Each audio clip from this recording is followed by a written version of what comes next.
déjà investigué les prélèvements des eaux, du sol, des sédiments et les questionnements pour avoir tout le reste, travailler en collaboration avec les scientifiques de la régie des eaux, les experts de la régie des eaux, ainsi que les médecins chefs des zones, parce que des 18 zones de santé, 13 sont touchées. Voilà, la situation se présente de cette façon-là. Et du côté diplomatique, ça se poursuit. Vous avez entendu, vous avez vu à la CEAC, il y a eu des déclarations de soutien au niveau des COMIFAC. Nous partageons les eaux du bassin du Congo ensemble. Il y a eu aussi des déclarations de soutien.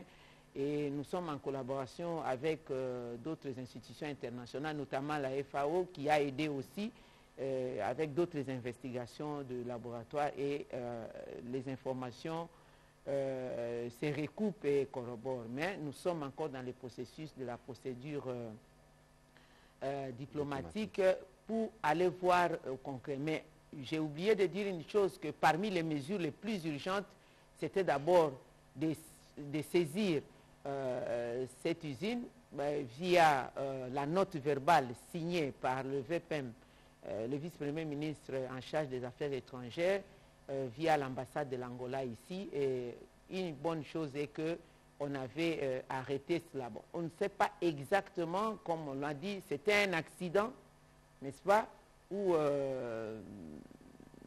c'était fait de manière connue.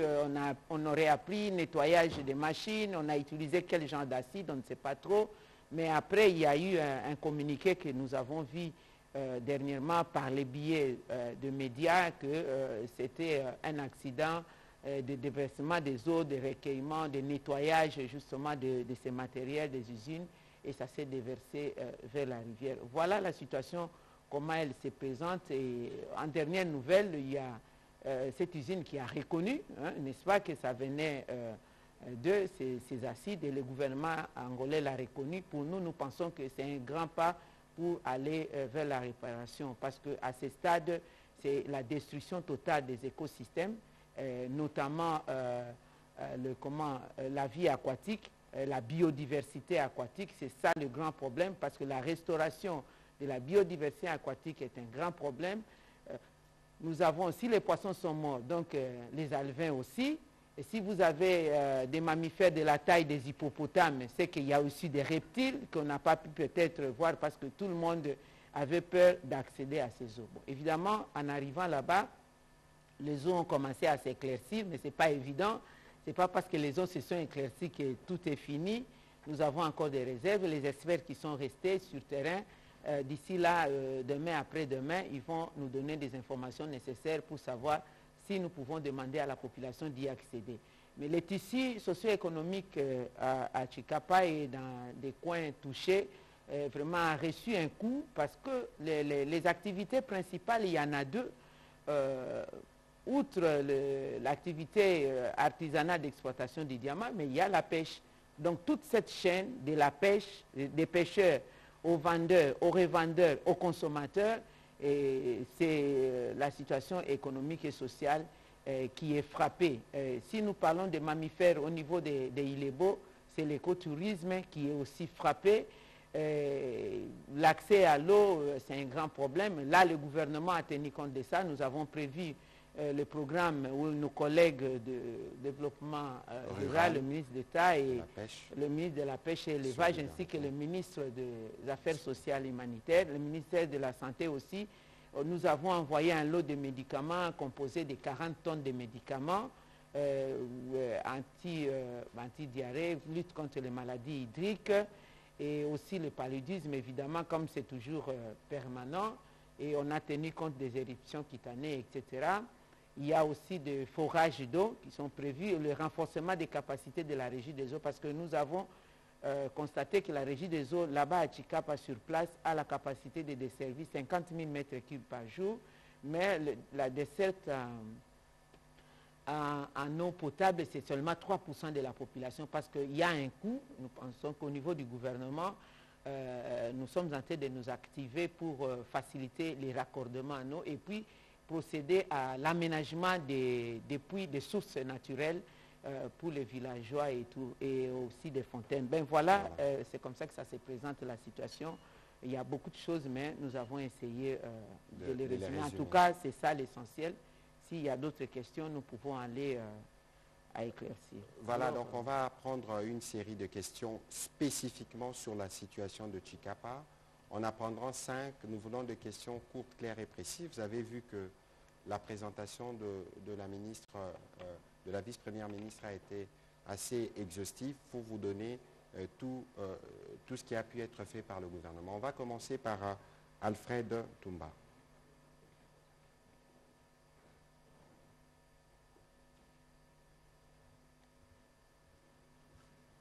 Merci beaucoup, madame. Je suis Alfred Ntumba d'Environ News Télévision. Environ News Télévision. Madame, je voudrais ici relever le fait que malgré les alertes qui ont été lancées, on a vu quand même que vous avez brillé par un silence avant d'être bousculé par les députés pour partir sur Chikapa et se rendre compte de ce qui s'est passé. Je voudrais savoir pourquoi cette indifférence a pu exister pendant plus ou moins 2 semaines sans pour autant voir votre réaction. Et aussi, je voudrais savoir quels sont les moyens légaux que vous avez aujourd'hui à votre disposition pour faire fléchir cette entreprise angolaise qui a pollué nos eaux. Et aussi, en dernier lieu, je voudrais savoir,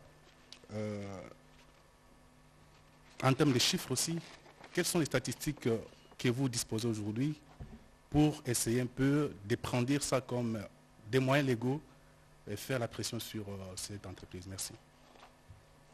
Allez-y. Question-réponse? Oui, c'est question. Ah, ok, ça va, merci beaucoup. Bon, par rapport au silence, je ne sais pas, je tiens quand même à dire que le gouvernement provincial est le prolongement de l'action du gouvernement central. Donc, si la situation a été connue de la population à partir du 26, les 31, il y a eu les cas, comme je vous ai dit, des poissons qui sont retrouvés morts sur la surface des eaux. Mais le 3 août, il y a eu une conférence de presse pour prendre des mesures du genre préserver la population, etc. Donc, si le gouvernement provincial s'exprime, c'est la République démocratique du Congo qui s'est exprimée. Alors maintenant, lorsqu'il a fallu notre présence, nous y sommes allés. Donc, il n'y a pas eu de silence, il y a eu des continuités. En plus, le gouvernement ne peut pas briller par des déclarations. Le gouvernement, c'est l'action des terrains. Lorsqu'on nous informe, nous avons commencé directement les actions diplomatiques. Chacun joue son rôle. Moi, j'ai préparé les experts avec le ministre des Pêches et Élevage, le ministre, le VPM aux Affaires étrangères et intégration régionale ont pris langue avec l'Angola et les ministres provinciaux se sont occupés travailler avec les médecins sur place pour la prise en charge. C'est un peu ce que nous sommes en train de faire. On ne parle, on déclare quand on voit qu'il y a des éléments complets. On ne pouvait pas dire peut-être, nous avons voulu avoir certains éléments et on a utilisé aussi la télédétection, les images satellitaires avant même que nous puissions arriver en Angola. Alors, en ce qui concerne les chiffres d'abord, je parle des chiffres, je vous ai dit, sur 5 territoires de Kasaï par exemple, là où le problème s'est posé avec beaucoup d'acuité, c'est 4 territoires qui sont touchés. Nous avons environ 13 zones de santé sur 18 et nous avons 69 aires de santé et puis nous avons sur environ 968 973 habitants, population affectée directement ou indirectement, et puis il y a 161 490 ménages concernés. Et puis nous avons 4502 cas de diarrhée déclarés. À ce stade, 12 cas de décès dans la zone de santé Bangalubaka, territoire d'Ilebo. Voilà les chiffres que nous pouvons donner. Alors, vous avez parlé des moyens légaux. En ce qui concerne les moyens légaux, je tiens à souligner qu'entre nous et l'Angola, par exemple, nous avons des conventions que nous avons signées, bien que nous n'avons pas ratifiées. Nous avons la convention, l'additif sur le bassin du Congo, la convention des SICOS sur la gestion intégrée des ressources en eau, et il y a aussi la politique de la CEAC sur les ressources en eau, et nous avons aussi la politique des États membres de la SADC sur les ressources en eau. Quoique nous ne l'avons pas ratifié, les 2 pays, mais au moins nous avons apposé nos signatures. Et puis évidemment, il y a la logique, il y a tout ce qu'il y a comme principes internationaux reconnu. Lorsque vous avez une source d'eau, vous êtes en amont d'une source d'eau, d'un cours d'eau, et vous savez qu'en aval, il y a des utilisateurs, vous devez adopter des comportements responsables. Voilà, ce sont là des moyens que nous pouvons utiliser à ce stade. Je pense que ce sont des moyens fondés. Prochaine question, Pichou Moulumba.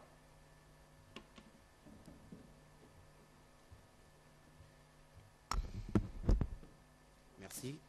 Madame, depuis l'alerte faite le 12 août, ça fait près de 3 semaines après que cette alerte soit faite, vous n'avez toujours pas eu une commission mixte pour évaluer la situation avec la partie angolaise. Est-ce que les choses ne tirent pas trop en longueur au regard de la situation dramatique? La deuxième préoccupation, c'est que vous avez été sur terrain. Vous évoquez d'ailleurs des conséquences dramatiques, notamment des cas, autant des cas de diarrhée avec des décès. Quel est le coût direct de cette pollution en termes de dépenses que le gouvernement doit engager? Merci. Alors, l'alerte, je n'ai pas dit l'alerte du 12. L'alerte a été donnée le 31 juillet. Bon, évidemment, le 26 juillet, déjà, on le savait, mais le 31 juillet, c'était alors qu'on était informé. Le 3 août, il y a eu conférence de presse organisée par le ministre provincial concerné par la question. Bon, la commission conjointe, non, il ne s'agit pas de la commission, c'est la mission conjointe qui doit être envoyée là-bas. La partie angolaise nous avions demandé d'attendre qu'ils envoient d'abord leurs experts sur le lieu et que nous, en échange, nous allons leur envoyer les thèmes de référence de la mission. En tout cas, de notre côté, les démarches ont été effectuées. Mais jusque-là, ce n'est pas encore le problème. Le fait que le gouvernement angolais ait reconnu ce qui s'est passé dans Katoka et que Katoka Mining ait reconnu, pour nous, c'est bon. Maintenant, nous sommes dans les bilans. Je ne peux pas vous donner les coûts actuellement parce que je suis allé, je vous ai dit, la limitation de ma mission scientifique, prélèvement et recherche et tout. Les collègues évaluaient aussi les coûts. Les collègues qui sont là-bas, au retour de leur mission, nous allons avoir une situation globale parce que moi, je suis allé seulement au Kasaï. Mes experts sont allés dans les Kwilu. Ils sont allés aujourd'hui dans Ilebo et puis ils vont aller dans Idiofa et puis ça sera dans les Maïndombe. Donc quand on a toute la situation globale, c'est alors que nous allons devoir l'annoncer. C'est visible, on le sent, c'est connu. Et puis on va avoir les chiffres et puis vous serez informés. Madame Rita Bitota, et puis ce sera Innocent Olenga pour cette première série. Et puis on redonnera la parole à la vice-première ministre pour parler cette fois-ci des réformes qui ont entreprises, notamment les 10 mesures dans les secteurs de l'environnement.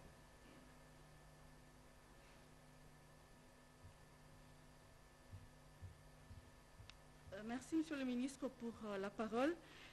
Madame, je voudrais savoir quel est l'essor de la population. Vous avez bien fait de le souligner tout à l'heure, que le tissu économique, tissu socio-économique a été frappé de plein fouet. Alors, je veux savoir, est-ce que cette population sera dédommagée? Deuxième et dernière préoccupation, selon certaines sources, Kinshasa serait aussi menacée par ces fléaux. Quelles sont les dispositions prises pour éviter que cela se produise à Kinshasa? Merci. Merci beaucoup, madame. L'essor de la population, je l'ai dit, je ne vais pas y revenir. Il y a des populations touchées directement et nous tous, là, nous sommes touchés indirectement parce que ça nous concerne, nous tous. Alors, dédommagement, non, il s'agit de la réparation. Il y a toute une procédure de réparation par rapport au principe pollueur-payeur. Ça, c'est rien à faire. Nous allons suivre cette procédure-là. La difficulté a toujours été la non-reconnaissance des faits. Comme les faits sont reconnus, et c'est déjà un grand pas vers la réparation, parce que les faits sont là, les cas sont là sous la main. Alors, Kinshasa menacé, oui, c'est vrai, Kinshasa est menacé, devrait être menacé si la situation continuait. Je vous ai dit que Tshikapa joint Kasaï, les deux font l'affluent du fleuve Congo. Et nous partageons même les poules Malébo du fleuve Congo avec les Congo d'en face. Voilà pourquoi il y a aussi des inquiétudes au niveau du Congo-Brazzaville.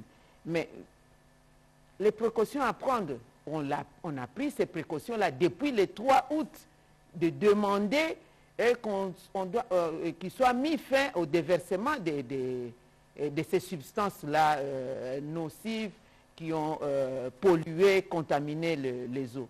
Et ça, c'était déjà les précautions parce qu'il faut arrêter le mal au niveau de la source. Et après, nous comptons sur la capacité de l'eau qui est elle-même un grand détergent avec les débits du fleuve Congo pour essayer de diluer, de limiter un peu l'élan du dégât. C'est vrai que ça s'est fait à plus de 300 km déjà à Chikapa et on va jusqu'à Ilebo et voilà. Mais nous savons que ça se posera avec beaucoup moins de dégâts à ce niveau-là. Je ne suis pas vraiment satisfaite sur l'accompagnement de la population. C'est vrai, il y a des médicaments, vous avez dit, vous prenez en charge les malades, mais ceux qui sont pénalisés par cette situation-là sur le plan économique, est-ce qu'il y aura un appui? Je vous ai parlé de la réparation. La réparation englobe le tout. Quand vous parlez d'indemnisation, non.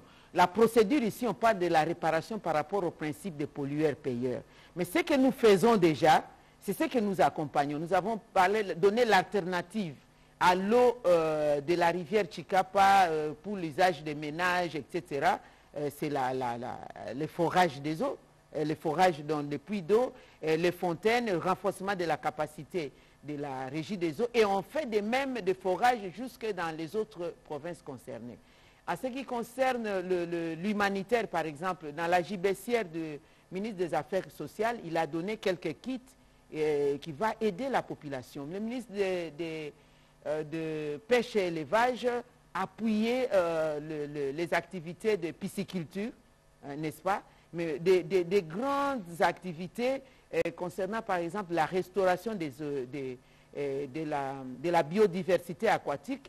Il faut des programmes solides de l'aquaculture, n'est-ce pas, au niveau des eaux, restaurer, repeupler encore nos rivières, parce que c'est ça le grand problème. Et la responsabilité, nous avons la démarche, je vous ai dit, qui va être faite. C'est vrai que le gouvernement se prend déjà en charge en protégeant sa population, en attendant que les responsables soient poursuivis dans le sens de réparer.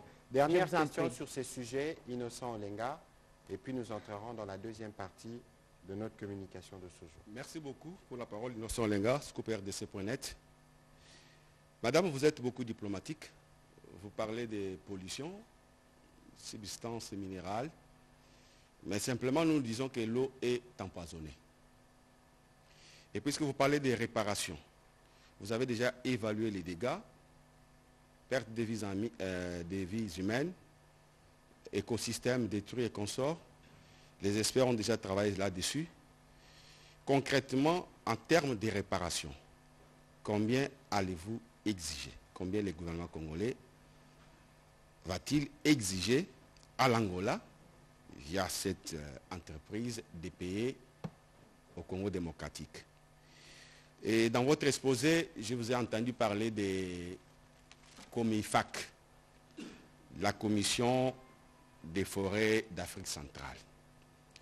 Cette structure existe depuis 2008 en RDC, du moins la coordination nationale. Et depuis 2008, ça fait bientôt 13 ans. Dans 13 ans, il y a eu 6 gouvernements. Matata, plutôt Muzito, Matata, Badibanga, Chibala, Matata 1, Matata 2, Matata 3, Muzito 1, Muzito 2, Muzito 3. Et puis il y a eu Chibala, Sami Badibanga, Chibala, Ilon Kamba. Et finalement, je vais poser la question. Et ensuite, non, excusez s'il vous plaît. Et ensuite, il y a eu aussi 7 ministres d'environnement. Donc vous êtes les derniers ou la dernière. La structure existe. Mais cette structure est méconnue de la population. Et pourtant, quand on parle des forêts de l'Afrique centrale, la RDC a 60%. C'est le deuxième volet. C'est le deuxième volet. Justement, j'en profite parce que j'ai les micros. Sur la question de la pollution. Je ne reviendrai pas, s'il vous plaît. Je ne reviendrai pas. Allez-y rapidement. Justement, rapidement. Mais il y a 100 milliards de dollars chaque année mis en disposition par les pays pollueurs. Mais la RDC, depuis 1999, nous détenons ça de cette structure comme IFAC, qui nous dit que la RDC n'a jamais présenté un projet bancable. Pourquoi, madame? Est-ce que c'est la léthargie au niveau du ministère? Parce que la structure elle-même ne reconnaît pas ça. Nous étions dans un échange aujourd'hui. La structure responsabilise les ministères de l'environnement. 100 milliards de dollars chaque année, mais aucun gouvernement n'a jamais présenté les CND. Voilà. Pourquoi, madame? Merci. Innocent, souffrez que la deuxième partie de votre question soit répondue quand nous entamerons ces sujets. Donc, merci. La ministre va répondre sur le premier volet. Ensuite, elle va faire l'introduction sur la deuxième partie de notre communication de ce jour. Merci beaucoup. Okay. Merci beaucoup. Merci. Alors, combien nous allons exiger à l'Angola? C'est simple, je vous ai dit que le processus continue pour évaluer globalement. Je ne peux pas procéder à la précipitation parce que j'ai enregistré 12 cas de mort, n'est-ce pas? Je dois avoir overview, tout le vu par rapport à la situation. Donc, vous serez informés de cela. Merci. Alors, voilà, maintenant, vous pouvez entamer la deuxième partie pour parler brièvement des réformes. Nous avons 45 minutes, chers amis de la presse, parce que nous devons libérer l'antenne pour le journal.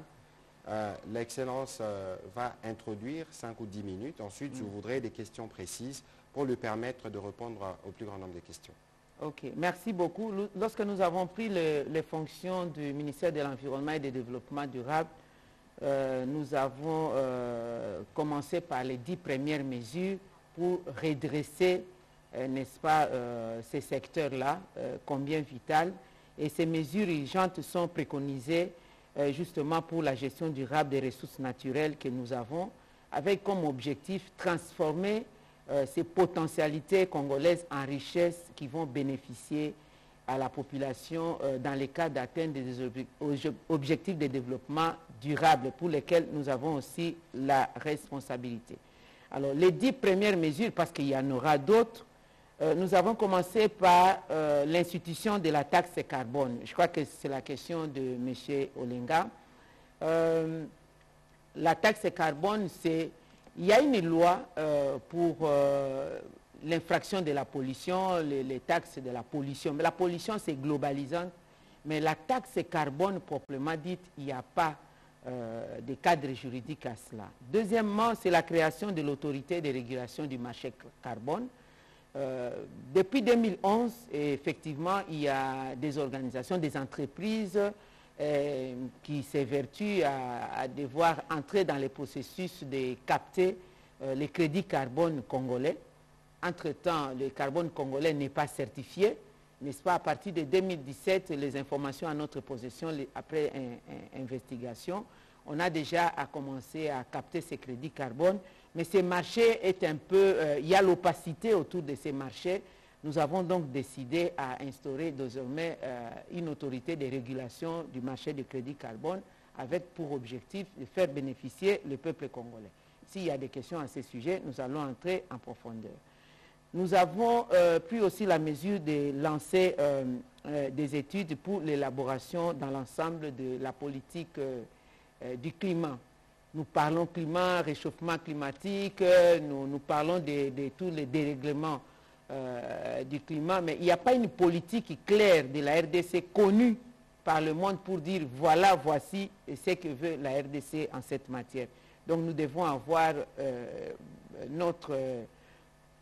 le profil, notre miroir sur la question. Quand on parle de la RDC, on sait déjà quelle est la position de la RDC sur la question du climat. Quatrième mesure, nous avons décidé, proposé et accepté par le gouvernement aujourd'hui de la tenue des états généraux des forêts.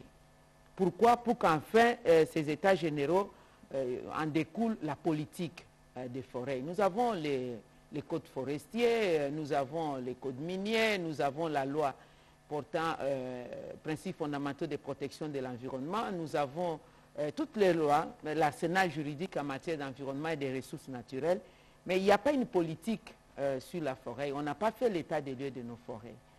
C'est vrai, nous connaissons, tout le monde sait, M. Olenga venait de dire ici, c'est vrai, la RDC, nous sommes l'un des poumons du monde en matière de forêt. Le potentiel, le massif forestier, notre massif forestier est important. Il y a le bassin de l'Amazonie, le bassin de l'Indonésie, c'est vrai, mais le bassin du Congo compte. Dans l'ensemble, nous regorgeons des 68% des forêts du bassin du Congo. Et même si nous parlons des eaux, nous avons 10% de la réserve mondiale des eaux et 52% de la réserve au niveau d'Afrique. On ne peut pas parler des eaux sans forêt, on ne peut pas parler des forêts sans eau. Ça, c'est vraiment l'écosystème.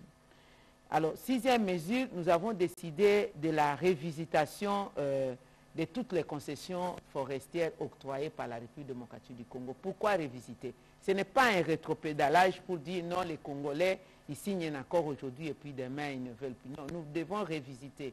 Pourquoi? Commençons par les concessions de conservation. Il y a d'autres partenaires qui ont pris des concessions de conservation à qui on leur a donné pour conserver la biodiversité. Mais après, ils ont commencé à procéder à des activités en dehors du contrat, notamment l'exploitation minière. Je peux donner l'exemple de la réserve des fonds d'Okapi, n'est-ce pas? Et on a même écarté les riverains tout autour pour élargir les espaces de ces aires protégées. Malheureusement, il y a certains investisseurs qui sont là sans documents, qui sont tentés d'exploiter les minéraux. Et d'autres encore, dans ces concessions de conservation, en ont eu les documents pour commencer à capter les crédits carbone, alors que ça ne se trouvait pas dans les contrats. Donc il y a des éléments nouveaux qui nécessitent à ce que le gouvernement congolais puisse révisiter ces contrats de conservation. Que ce soit les contrats d'exploitation. Ils ont acquis, il y a des entreprises qui ont acquis des contrats d'exploitation en bonne et due forme, mais il y a des éléments de fraude que nous avons décelés. Il y en a qui ont signé par exemple un contrat je donne un exemple, de 50 000 hectares, mais après ils sont tentés d'exploiter dans plus de 100 000 hectares. Donc, dans l'ensemble, nous avons remarqué que dans ces domaines-là, 90% des exploitants forestiers, je ne dis pas tous, j'ai quand même laissé, il y a un bémol, 90% travaillent soit dans l'illégalité totale ou la légalité partielle ou carrément dans l'informel. Et là, c'est le Congo qui perd, c'est la République démocratique du Congo, le Trésor congolais qui en pâtit, à telle enseigne que de juin 2017 à juin 2020, sur autant de pourcentages d'exploitation des forêts normales, d'exportation des grumes brutes, le Congo n'en a perçu dans son trésor public que 16%, donc 84% volatilisés. Voilà pourquoi nous avons pris aussi la mesure de suspendre la suspension de toute exportation des grumes brutes.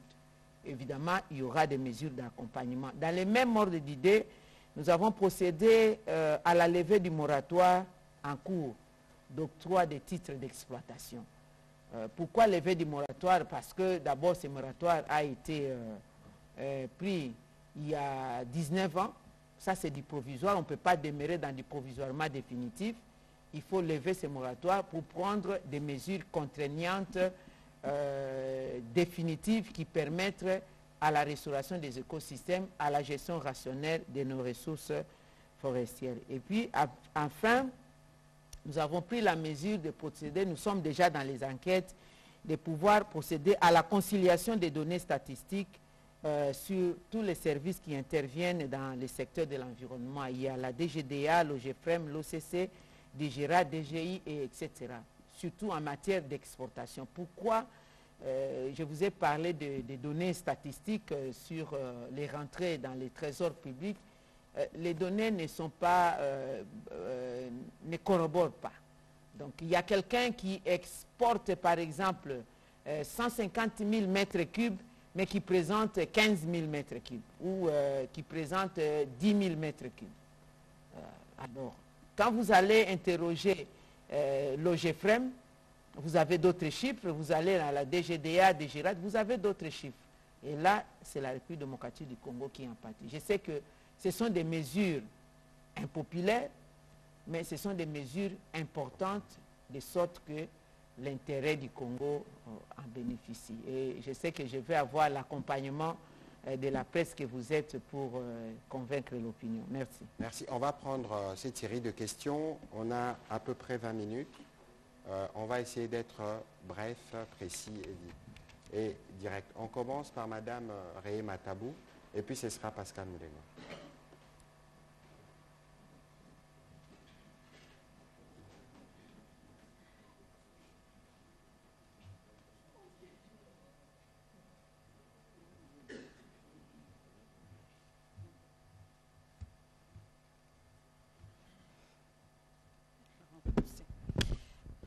Bonjour Madame la Ministre, bonjour Excellence, Monsieur le Ministre. Vous avez tout à l'heure parlé des différentes mesures. Vous avez notamment parlé de la levée du moratoire de 2002 sur l'octroi des titres forestiers. Mais pourquoi les organisations internationales, en fait les organisations de la société civile sur l'environnement expriment des craintes et parlent d'une catastrophe imminente de votre part? Pourquoi? Et puis une autre question, il y a la COP 26 qui aura lieu dans quelques mois. Quel sera le cahier de charge de la RDC, le cahier que vous allez présenter là-bas? Est-ce que vous allez procéder par une négociation agressive pour que finalement la RDC puisse bénéficier quand même de ces crédits carbone, ou bien nous allons nous attendre toujours à des mêmes négociations comme ce fut le cas précédemment. Et nous avons suivi aussi un documentaire qui parle des ressources naturelles de la République démocratique du Congo. Mais moi, j'aimerais beaucoup plus parler des ressources forestières de la RDC. Combien d'entreprises exploitent les forêts en République démocratique du Congo aujourd'hui? Combien respectent le cahier de charge quant à la responsabilité sociétale par rapport aux peuples autochtones et aux autres bénéficiaires de forêts? Merci. Ok, merci beaucoup. Madame, lorsque les organisations internationales ou non étatiques parlent de catastrophes pour la levée du moratoire, je vous ai dit, d'abord la logique, le moratoire, c'est une mesure conservatoire. On ne peut pas rester dans les conservatoires pendant 19 ans, 20 ans. Ça, c'est pas, excusez-moi l'expression, c'est pas responsable. Et puis, cette mesure conservatoire se trouve être dépassée. Dépassé en ce sens conservatoire, c'était quoi? C'est dire on n'octroie pas les concessions, n'est-ce pas, d'exploitation. Mais malgré qu'on a dit on n'octroie pas de concessions d'exploitation jusqu'à nouvel ordre, vous voyez des grumes qui passent, hein, des mètres cubes et des mètres cubes. Et d'autres activités qui sont en train de se faire dans ces concessions. Nous pensons qu'il faut plutôt lever les mesures, la mesure conservatoire, prendre des mesures définitives contraignantes. Lesquelles mesures? Premièrement, c'est la révision de tous les contrats. Je vous ai parlé des contrats de concession et des contrats de conservation. Contrat de conservation, l'exemple c'est quoi? Quelqu'un qui vient dire j'aime la biodiversité, je vais protéger les parcs Salonga. Voici les moyens, c'est une institution ou un individu, voici les moyens pour protéger les parcs Salonga, garder la biodiversité, il y a telle autre diversité, faune, flore là-bas. Mais après, vous voyez que la même personne procède à l'exploitation des bois et l'exportation, autre chose que la conservation. Et parfois dans les dimensions au-delà, nous voulons lever cette mesure de sorte que nous prenons des mesures contraignantes nécessaires qui nous permettent à la République démocratique du Congo de récupérer ces forêts et de les protéger. Parce que notre engagement, c'est quoi? Le réchauffement climatique aujourd'hui, le monde a besoin de l'oxygène. Je vais en parler lorsque je vais aborder la question de la COP 26. Nous devons donc aller être logiques avec nous-mêmes. Nous ne pouvons pas faire une chose et son contraire. Alors, combien d'entreprises qui exploitent la forêt aujourd'hui? Je vous ai dit, ils travaillent soit dans l'illégalité totale, semi-légalité, ou dans l'informel. Et du coup, les statistiques, on a du mal à les avoir. Voilà pourquoi nous avons pris ces mesures de révision des contrats, des concessions octroyées à tout le monde. Et nous allons aller avec les cadastres forestiers, n'est-ce pas, pour aller mesurer mètre carré par mètre carré, kilomètre carré par kilomètre carré, pour savoir qui est ici, qui fait quoi. Vous êtes en ordre, nous sommes en ordre avec vous. Vous n'êtes pas en ordre, nous allons vous demander de faire vos valises, revenir quand vous voudrez et suivre la législation congolaise à la matière. Pour la COP26, qui est la conférence des partis membres des Nations Unies pour le climat, qu'est-ce que le Congo va apporter? Nous avons dit, merci Monsieur le ministre de la Communication, vous avez déjà énoncé, le Congo va aller se présenter comme pays solidaire.